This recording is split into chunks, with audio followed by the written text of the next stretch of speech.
नमस्कार, ATN live में आपका स्वागत है और मैं हूं चंदन।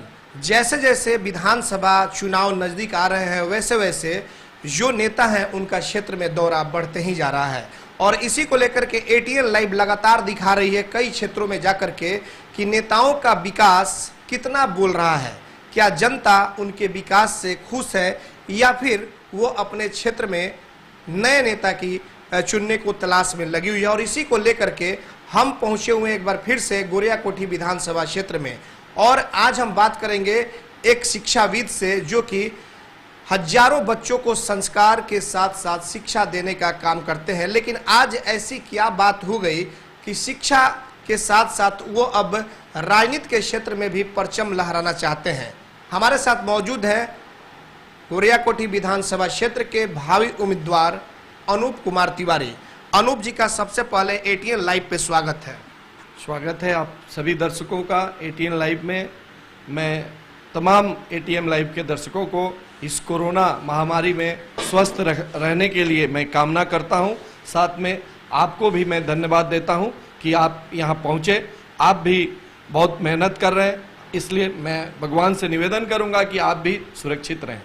अनूप जी, सबसे पहला मेरा सवाल यह होगा कि आप एक शिक्षाविद हैं, बच्चों को शिक्षा के साथ संस्कार देने का अच्छा पाठ पढ़ाते हैं आप, लेकिन अचानक शिक्षा के क्षेत्र में राजनीतिक के क्षेत्र की तरफ आपका झुकाव ये समझ में नहीं आ रहा है। मैं अपना कर्तव्य बहुत अच्छे से कर रहा हूँ, साथ में जो संसाधन हो पा रहा है उसमें मेरी इच्छा है कि और इसको बढ़ाया जाए। आप देख रहे होंगे कि पुराने ज़माने से 5-5 बार, 3-3 बार, 4-4 बार एक घर से यहाँ प्रतिनिधित्व कर चुके हैं, लेकिन यहाँ न विश्वविद्यालय है, न विद्यालय है, न चिकित्सा है, घोर अभाव है और जो बना भी है वह भी बंद रहता है।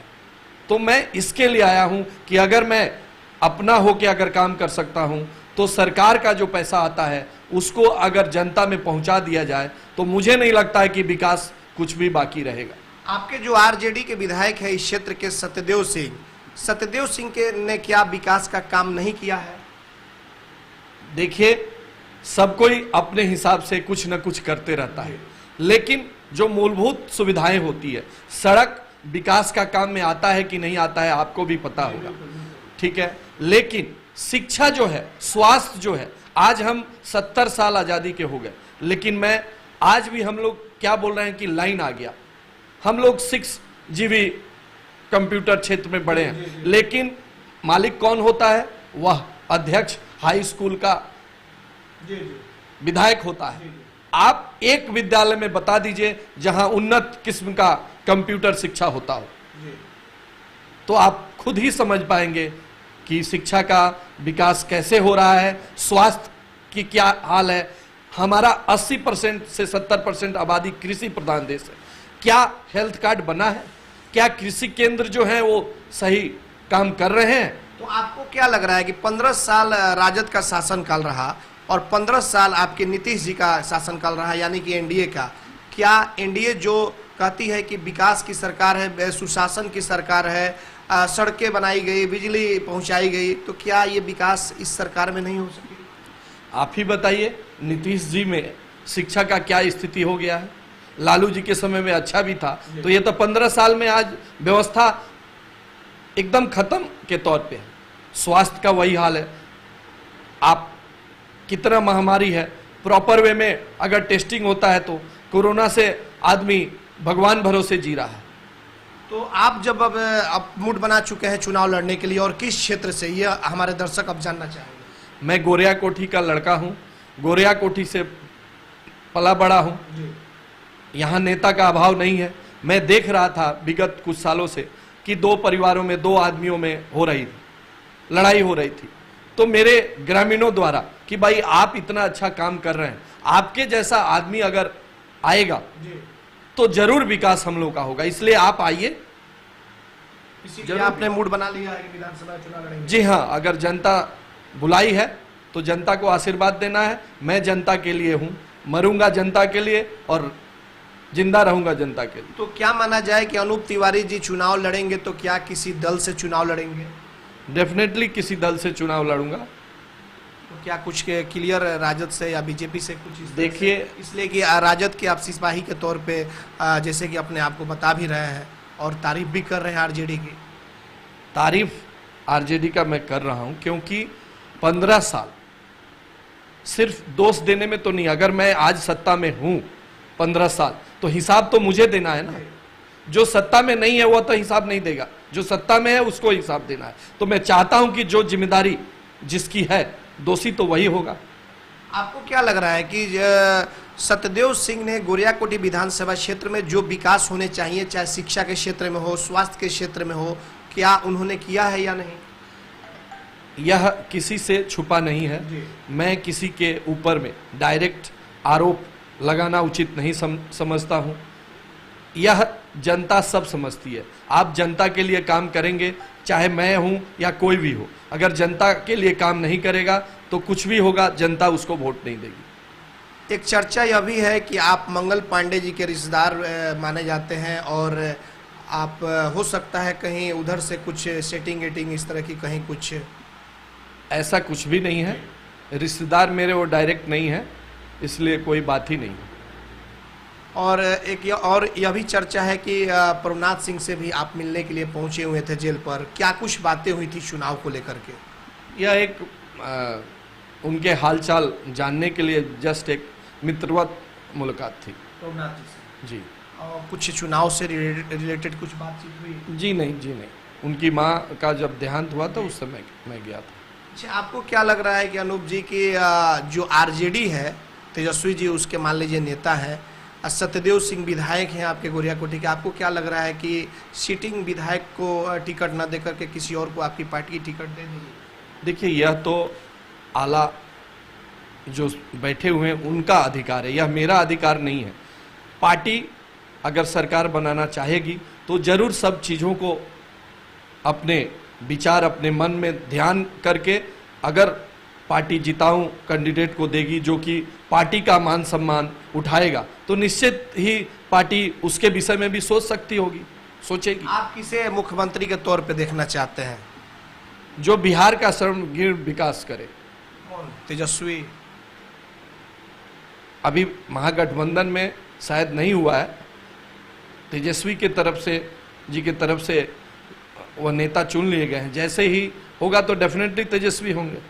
अच्छा, एक चीज़ और सर देखा जा रहा है कि आपके क्षेत्र में कई लोग बोल रहे हैं कि हमें मोहम्मद शहाबुद्दीन की तरफ से कंफर्म कर दिया गया है, तो कोई किसी का कहना है कि प्रभुनाथ सिंह ने कंफर्म कर दिया है टिकट। यह क्या माना जाए? तो समझ में नहीं आ रहा है कि जब तक सिंबल नहीं मिलते हैं तब तक कुछ कहा नहीं जा सकता है। सही बात है। क्या आपका भी टिकट किसी ने कंफर्म कर दिया है? नहीं, मैं तो, मेरा तो कोई है ही नहीं। मेरा तो जनता मालिक है। अगर मेरे ऊपर ऐसे हाथ रहता तो मैं बहुत आगे गया रहता, लेकिन मैं अपना निवेदन, अपनी ईमानदारी पे विश्वास रखता हूं। मैं अपनी जनता के सेवा पे विश्वास रखता हूं। अगर मैं ठीक ढंग से जनता का सेवा करता रहूंगा तो आपको भी या पार्टी को भी यह सोचने के लिए मजबूर करूंगा, तो जरूर मेरे को भी मौका मिल सकता है। बहुत सारे नेता जो हैं, कार्यकर्ता, खास करके देखा जा रहा है आरजेडी में एक घमासान मचा हुआ है। सिर्फ आपके ही विधानसभा क्षेत्र की बात नहीं है, अगर हम बढ़िया की बात कर लें वहाँ भी वही हाल है। कई जगहों पे देखा जा रहा है। उससे अगर विधानसभा गोरियाकोटी की हम बात करें तो यहाँ भी बहुत सारे कैंडिडेट हैं जो अपने आप को आरजेडी के बता रहे हैं कि हम भी आरजेडी से चुनाव लड़ेंगे। तो उन सभी के बीच में अनूप तिवारी अपने आप को कहाँ देखते हैं?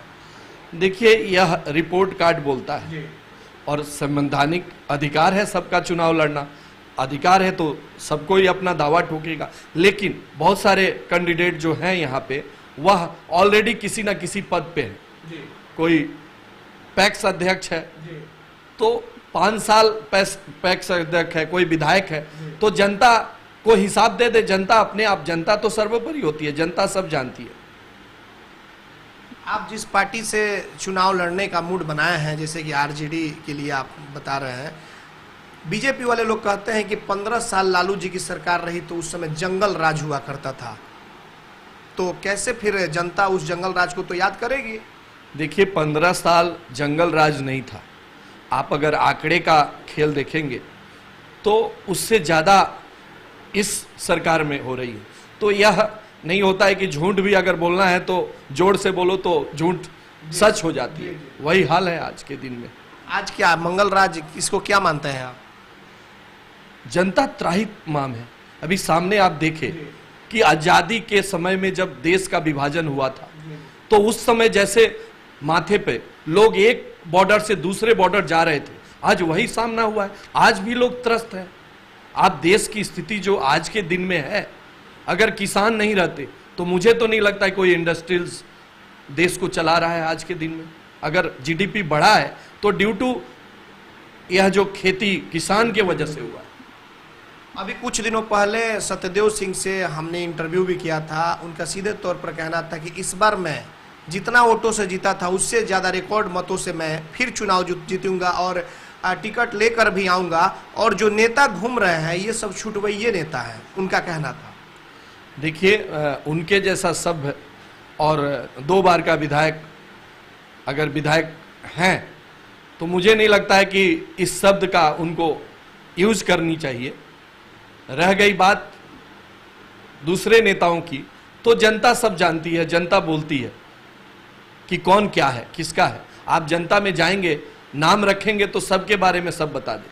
तो मैं उनके जैसे शब्दों का उपयोग मैं नहीं करना चाहूँगा, चूंकि अभी वर्तमान हमारे विधायक हैं तो हमारे लिए आदरणीय है।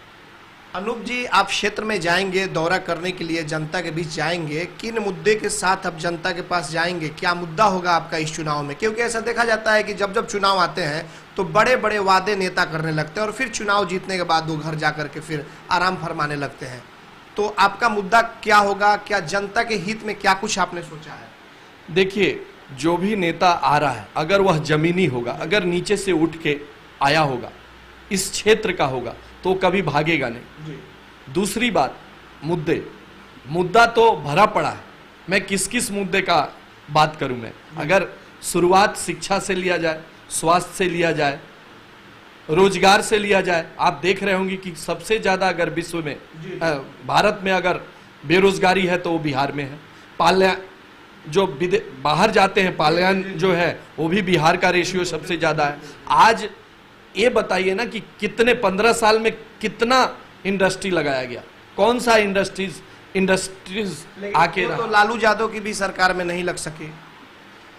उस समय जो बोझ था, कर्ज का बोझ था बिहार के ऊपर जो था वह बहुत ज्यादा था। बिहार का जो संसाधन था लेकिन काम करने का जो समय था उस समय नहीं था, वह कर्ज चुकाने में लगा। और उस समय हम लोग छोटे थे तो पुराने बातों को मैं नहीं जानता। 2010 में मैं विद्यालय का स्थापना किया हूं, तो मुझे तो नहीं लगता है कि कोई दिक्कत होता है। गोरैया कोठी के लिए क्या कुछ आपने प्लान सोचा है कि इसको डेवलप करने के लिए क्या कुछ किया जाएगा? कुछ ऐसा आपने सोच बनाया हुआ है? डेफिनेटली सबसे किसानों के लिए बहुत सारी अपार संभावना है, काम करने की अपार संभावना है, स्कूलों में अपार संभावना है, रोजगार में अपार संभावना है। किसान जो छोटे छोटे, जो आज जरूरी है कि हमारे किसानों को रोज का सब्जी पानी के लिए 200, 300, 400 रुपया चाहिए, उसके लिए पशुपालन बहुत सारा योजनाएं हैं, मछली पालन योजनाएं हैं, लेकिन यह योजनाएं सिर्फ धरातल पर नहीं आती। इसमें लूट घसोट इतना है।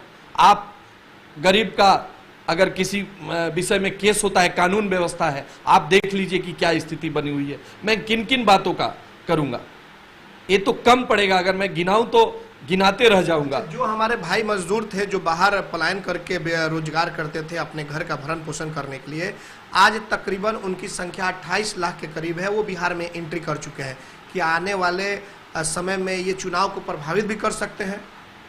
बिल्कुल प्रभावित करेंगे। जिन्होंने तकलीफ सहा है, मेरे पास जब लॉकडाउन था जो फंसे हुए थे, आज भी आपको मैं वीडियो दिखाऊंगा कि बॉम्बे में, जो आप जानते ही होंगे, पैदल हम लोग कवरेज भी किए थे, दिल्ली बॉम्बे से लोग पैदल चले आ रहे थे। नहीं, आज के दिन में भी फैक्ट्रियां बंद पड़ी हुई है, कोरोना के वजह से दिखाया नहीं जा रहा है, जो हो रहा है उतना सामने नहीं आ रहा है। आप 3 शहर देख लीजिए, सूरत अभी भी है, अहमदाबाद कुछ कम हुआ है, बॉम्बे का स्थिति आज भी, महानायक जैसा सेफ रहने वाले भी वो कोरोना पॉजिटिव हो। तो आम जो फैक्ट्री में काम कर रहे होंगे उनकी क्या अवस्था होगी? वो अभी भी भाड़ा के लिए पैसा मांग रहे हैं, बोले कि मिल बंद है, मैं क्या करूं? कलकत्ता का वही अवस्था है। तो आप सोच सकते हैं कि क्या स्थिति हो गई है। अच्छे एक चीज़ और आपसे जानना चाहेंगे अनूप जी कि आप शिक्षाविद हैं। अगर बाय द वे आपको आपके क्षेत्र की जनता जो है नेता अगर चुन लेती है तो आप क्या वैसे बच्चे जो गरीब तबके के बच्चे हैं जो चाहते हैं पढ़ना लेकिन वो पैसे के अभाव में आर्थिक स्थिति उनके परिवार की सही नहीं है, वो पढ़ाई नहीं कर पाते हैं, तो क्या इनके लिए आपने कुछ सोचा है? आपको जान के शायद अनजान होंगे, मैं जब से स्कूल खोला मैं अपने सूरजपुरा गांव के लिए 25% छूट दिया था। जब अफिलिएटेड हुआ तो हर साल 10 से 20 बच्चों जो गरीब हैं उनको मैं आज भी शिक्षा दे रहा हूं, जिनके पिताजी निःशुल्क जिनके पिताजी मर गए हैं। अभी आप घटना देखे होंगे क्वारंटाइन सेंटर में जो एक माझी बोल के पिता का डेथ हो गया। मैं उन बच्चों को एक बच्चा को सिसई का उस बच्चे को मैं एक बच्चा फ्री में पढ़ाने का मैं वादा भी किया हूँ। अच्छा, तो अनूप जी क्या माना जाए कि अब आप शिक्षा के क्षेत्र के बाद से राजनीतिक की दुनिया में आ रहे हैं तो कुछ बड़े नेताओं की घबराहट भी हो जाएगी आपके आने से, इसलिए कि साफ सुथरे छवि क्या व्यक्ति हैं? देखिए इस विषय में मुझे बहुत आइडिया नहीं है, मैं लोगों के विषय में मैं नहीं सोचता हूँ, मैं अपना कर्म करता हूँ। जब मैं यह विद्यालय स्थापित किया था तो लोग बोलते थे कि अरे ये पागल हो गया, यहाँ कौन सा विद्यालय चलेगा। लेकिन आज आपके और जनता के आशीर्वाद से मैं इतना खुश हूँ कि यह विद्यालय 2-3 डिस्ट्रिक्ट में स्थान रखा हुआ, तो यह मेरे परिश्रम का प्रतिफल है। अच्छा, तो अंत में आपसे अब जानना चाहेंगे कि अगर बाय द वे किसी पार्टी के दल के द्वारा टिकट नहीं दिया गया तो उस समय आपका स्टैंड क्या होगा? क्या निर्दलीय के तौर पे अगर जनता का डिमांड हुआ तो आप आएंगे? यह जनता के ऊपर है और यह पार्टी के ऊपर है, लेकिन मेरा वादा है कि आप एक कोई भी प्रतिनिधि बोल दे कि उसको जो भत्ता मिलता है वह गरीबों को दान कर दे, स्टैम्प पेपर में लिख के। आपको एक विधायक नहीं मिलेंगे, मैं पहला विधायक होऊंगा कि मुझे जो सैलरी मिलेगी मैं प्रत्येक मंथली अगर जनता जिताती है तो मेरे तरफ से सरकार की योजना तो पूरी जाएगी ही जाएगी, मेरे तरफ से गरीबों में लॉटरी के माध्यम से जो आपकी सैलरी होगी वो आप दे दीजिए, पूरे का पूरा। मतलब कि चुनाव हर हाल में आपको लड़ना है? यह जनता के ऊपर है, देर आऊंगा दुरुस्त आऊंगा। आपने देखा कि किस तरह से एक विद्वान व्यक्ति से जब बातचीत होती है तो वाकई में बात करने का तरीका कुछ अलग ही होता है। कई लोग बड़े बड़े दावे करते हैं, कोई बोलता है कि मोहम्मद शहाबुद्दीन ने मेरा टिकट कंफर्म करा दिया, तो कोई बोलता है कि प्रभुनाथ सिंह ने करा दिया। लेकिन जब हमारी अनूप तिवारी जी से बातचीत हुई और जब इनसे सवाल किया गया कि आपका टिकट कौन से बड़े नेता ने कंफर्म करा दिया, तो ये मुस्कुराते हुए इन्होंने कहा कि मेरा टिकट तो जनता कंफर्म करेगी। और जाहिर तौर पे जब इनसे यह भी सवाल किया गया कि अगर पार्टी ने टिकट नहीं दिया तो क्या आप चुनावी मैदान में होंगे, तो उस समय भी इन्होंने जनता के ऊपर ही सब कुछ डाल दिया। अब ऐसे में जनता को भी सोचना होगा और जाहिर तौर पे आज की जो परिस्थितियां हैं खास करके राजनीति की, लोग जो है नेता पर से विश्वास करना साफ तरीके से अब छोड़ना शुरू कर दे, क्योंकि जो नेता है वो चुनाव के समय जनता के द्वार पे जाते हैं, हाथ पैर जोड़ते हैं, गिड़गिड़ाते हैं और फिर जब उन्हें वोट मिल जाता है, चुनाव जीत जाते हैं, तो फिर जनता का सेवा याद नहीं आता है। और इसको लेकर के अच्छी खासी बातचीत हुई, लेकिन आने वाले समय में देखना यह होगा कि क्या बिहार में विधानसभा चुनाव नियत समय पर होंगे, और अगर हो रहे हैं तो आरजेडी का स्टंट क्या कुछ होता है, क्या आरजेडी कुछ इन जैसे लोगों को अपना उम्मीदवार बनाती है या फिर क्या कुछ करेगी, यह तो आने वाला वक्त ही बताएगा। हमारे सहयोगी नजर आलम के साथ चंदन कुमार, ATN लाइव, मदारपुर, सिवान। पतंजलि चिकित्सालय, फतेहपुर दुर्गा मंदिर के पास, सिवान। स्वामी रामदेव जी महाराज द्वारा प्रशिक्षित वैद्य द्वारा विभिन्न प्रकार की बीमारियों का निःशुल्क इलाज व रोग द्वारा निदान, गुप्त रोग, निसंतान बालों का झड़ना, cancer, dengue, malaria, chikungunya, blood pressure, sugar, स्वप्न दोष, लिकोरिया, मोटापा, कील मुहासा, दमा, टीबी इत्यादि रोगों का बेहतरीन इलाज। डिस्काउंट कार्ड बनवाए, 5 से 10% की छूट पाएं, फ्री होम डिलीवरी सुविधा। संपर्क करें 9431424781 9572294781। नकलों से सावधान, इसकी कोई दूसरी शाखा सिवान में नहीं है।